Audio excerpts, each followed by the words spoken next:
आदाब, मैं आगा खुर्शीद खान। लोकसभा चुनाव में कई प्रत्याशी निर्दलीय चुनाव जीतकर संसद पहुंचे।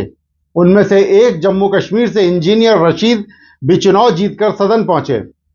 उनकी जीत और भी अहम इसलिए बन जाती है क्योंकि उन्होंने जेल में रहते हुए जम्मू कश्मीर नेशनल कॉन्फ्रेंस के उम्मीदवार और पूर्व मुख्यमंत्री उमर अब्दुल्ला को 2 लाख से भी ज्यादा वोटों से शिकस्त दी है। बारामूला सीट पर रशीद को 4,72,000 वोट मिले, जबकि उमर अब्दुल्ला को 2,68,000 वोट मिले। जम्मू कश्मीर पीपल्स कॉन्फ्रेंस के सज्जाद लॉन 1,73,000 वोट प्राप्त करके तीसरे स्थान पर रहे। उत्तरी कश्मीर की राजनीति में यह नाम उतना भी अनजान नहीं है जितना राष्ट्रीय स्तर पर देखा जा रहा है।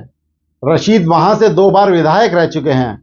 हालांकि इंजीनियर रशीद को 2019 में एनआईए ने आतंकी फंड गतिविधियों के आरोप में गिरफ्तार किया था।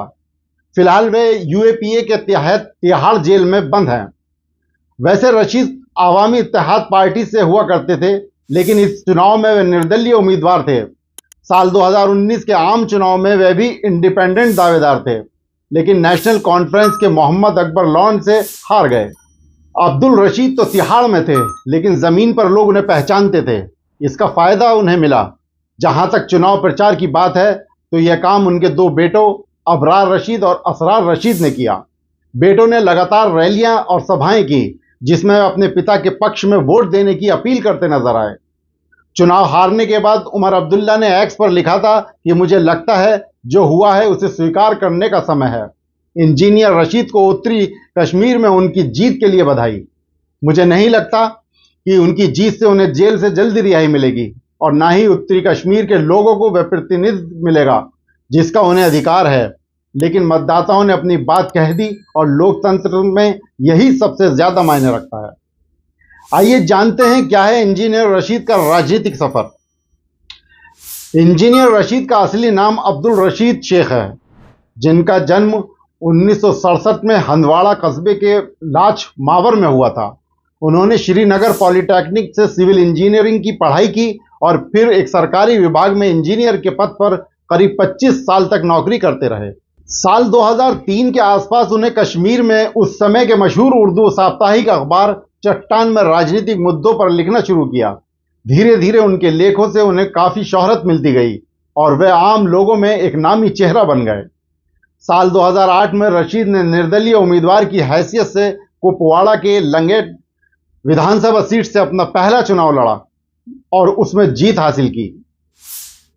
उन्होंने 2013 में अपनी पार्टी बनाई और उसका नाम आवामी इत्तेहाद पार्टी रखा। साल 2014 के विधानसभा चुनाव में वो दोबारा विधायक बने। इस साल उन्होंने बारामूला से लोकसभा का चुनाव भी लड़ा, लेकिन रशीद को हार का सामना करना पड़ा था। रशीद लगातार जम्मू कश्मीर की मीडिया की सुर्खियों में हमेशा से बने रहे, कभी उनके धरना प्रदर्शन को लेकर तो कभी अन्य किसी विवाद में, लेकिन आए दिन वह खबरों के लिए हिस्सा होते रहे। 2015 में जम्मू कश्मीर विधानसभा के अंदर बीजेपी के कुछ विधायकों ने बीफ पार्टी बुलाने के आरोप में उनके साथ धक्का मुक्की भी की थी।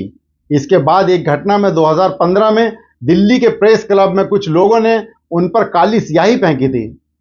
अपने अनोखे अंदाज के लिए मशहूर इंजीनियर रशीद विधायक बनने के बाद भी बिना किसी सिक्योरिटी के अपनी छोटी सी निजी कार में आना जाना किया करते थे। उनकी यह रूप स्थानीय जनता को खूब भाता था, जिसका नतीजा हमें लोकसभा चुनाव में देखने को मिला। हालांकि अभी तक इंजीनियर रशीद लोकसभा सदस्य के तौर पर शपथ ग्रहण नहीं कर पाए हैं, क्योंकि उन पर यूएपीए का मुकदमा चल रहा है।